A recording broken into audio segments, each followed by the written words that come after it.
Olá, estudantes, eu sou a professora Valéria, como que vocês estão?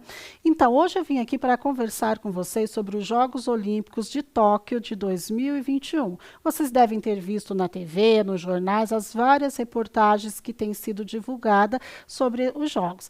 Nós podemos destacar os Jogos Olímpicos como um encontro de várias culturas, de todos os povos, da diversidade do mundo.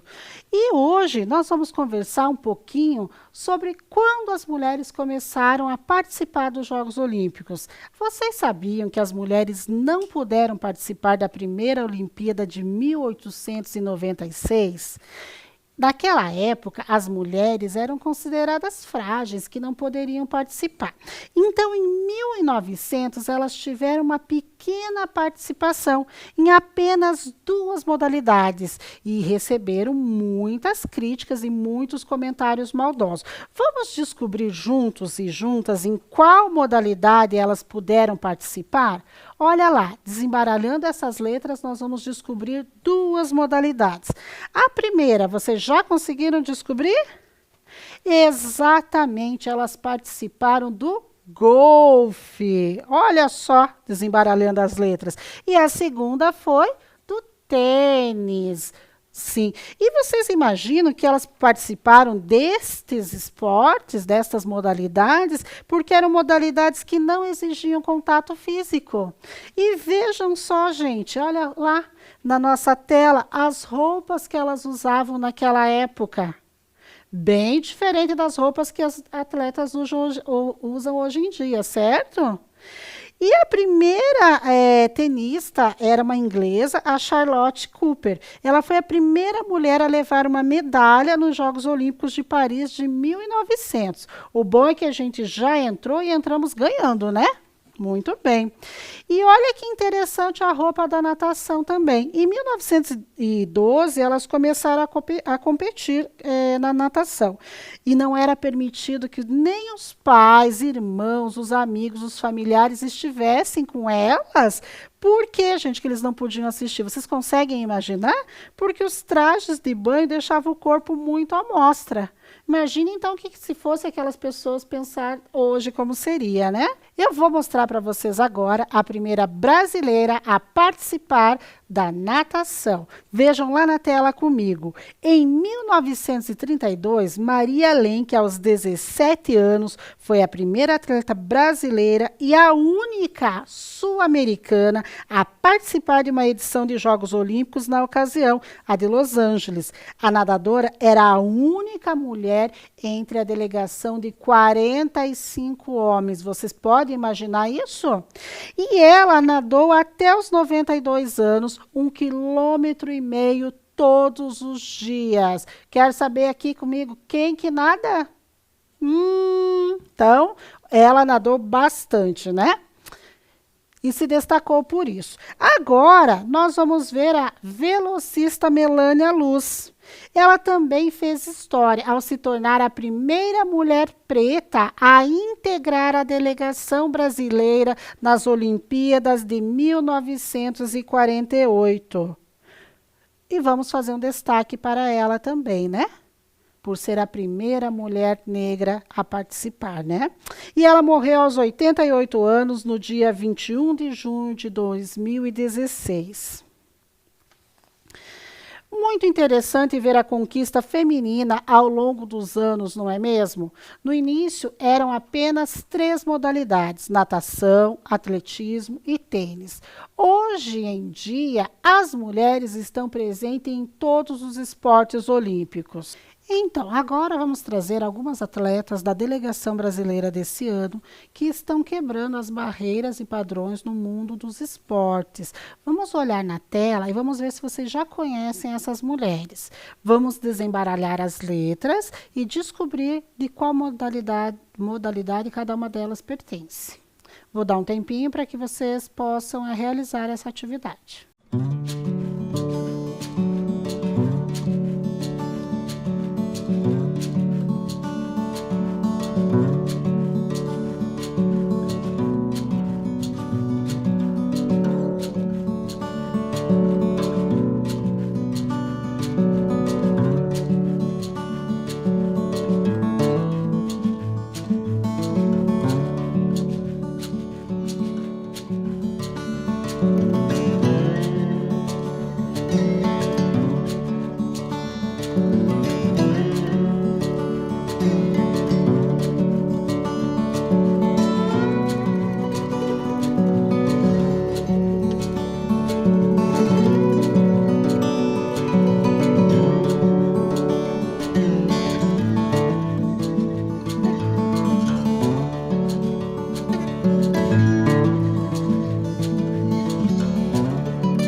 Vamos conferir então?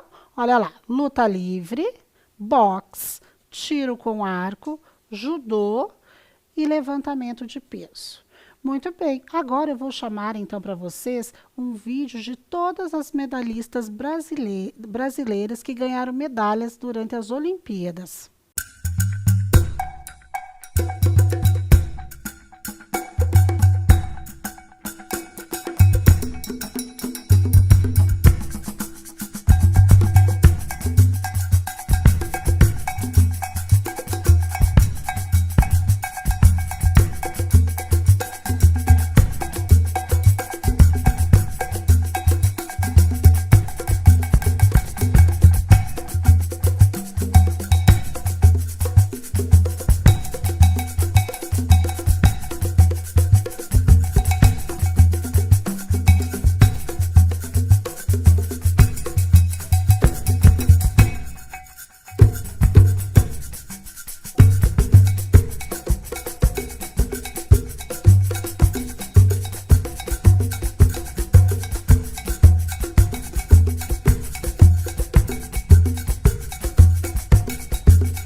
Vocês conheciam todas essas medalhistas? Então, temos mais mulheres se destacando este ano nos esportes que foram incluídos. Olhando na tela, vocês conseguem descobrir quais são os esportes que passam a ser esportes olímpicos, modalidades olímpicas? Pensa comigo, olha lá. Muito bem, o skate e o surf. Então, esses esportes são predominantemente masculinos, mas a Raíssa, de 13 anos, veja aqui na tela comigo, vamos ler juntos até, ela está aí para nos mostrar, para nos ensinar que é um esporte que pode ser praticado por meninas também. E ela é a caçulinha da nossa delegação. E vejam as fotos dela. Então, estamos nas Olimpíadas provando que o esporte não é só para eles. As meninas arrasam também. Então, uma frase assim que a gente fala para muitas coisas, né? Que nós arrasamos em muitas coisas. Aquela foto do meio da tela ali está magnífica, né? Vocês concordam comigo? O skate está entre os 10 esportes mais praticados no Brasil. E você, conhece alguma menina que pratica skate? Pois então, não vamos desmerecê-la, hein? Porque quem sabe daqui a uns anos ela pode estar nas Olimpíadas também. Eu trouxe também a Silvana Lima. Ela tem 36 anos. E olhem na tela a frase que ela afirmou. O surf foi minha melhor escolha. Vocês conseguem imaginar por que ela disse isso? Bom, então vou contar para vocês. A história dela começa lá no Ceará. Ela morava numa barraca de praia com a sua família, com seus outros irmãos, e aprendeu a nadar numa prancha de madeira. E aos 17 anos ela veio para o Rio de Janeiro e aí ela já começou a se destacar no surf. E hoje ela está concorrendo a uma medalha e tem grandes possibilidades de conseguir. Olhem só, gente, o que está escrito nesse slide, nessa tela. A gente tem que ser modelo e surfista ao mesmo tempo. Então, quem não é tipo modelinho acaba não tendo patrocínio, como foi o meu caso. Os homens não têm este problema. Vocês sabem do que ela está falando ali? Então, o surf foi o primeiro esporte a proporcionar pagamento igual para os ganhadores, para os vencedores, né? Então, se eles vão ganhar 17 mil, não importa se é homem ou se é mulher, vai ganhar o mesmo valor, os vencedores. Diferente dos outros esportes, que mulheres normalmente ganham bem menos que os homens, certo? E ela também traz ali, gente, uma questão de modelinho. Vocês entenderam o que ela quis dizer com isso? Ela está dizendo que as mulheres brancas conseguem patrocínio com mais facilidade do que as mulheres negras. Ela está trazendo aí uma questão racial para nós pensarmos, para quem está ao nosso olhar. E vocês percebem quanto então de enfrentamento e de superação essa moça traz para nós, o tanto de ensinamentos? Que não podemos desistir, que não podemos parar diante das dificuldades, que não importa quem está sendo mais visto naquele momento, mas que nós conseguimos realizar aquilo que queremos. Então, o esporte, no caso dela, realmente salvou sua vida. Então, o esporte faz bem sempre, né? Acho que essa é uma mensagem que ela traz para nós. Já falamos sério, agora vamos brincar um pouco? Então, vou colocar na tela uma imagem que você precisa atravessar a praia com a sua prancha de surf até chegar lá na água, ok? Vou deixar um tempinho para vocês realizarem essa atividade.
Ah, você achou que era fácil, né? Pensou que era brincadeirinha de criança, né? Quero ver quem conseguiu. Confiram comigo.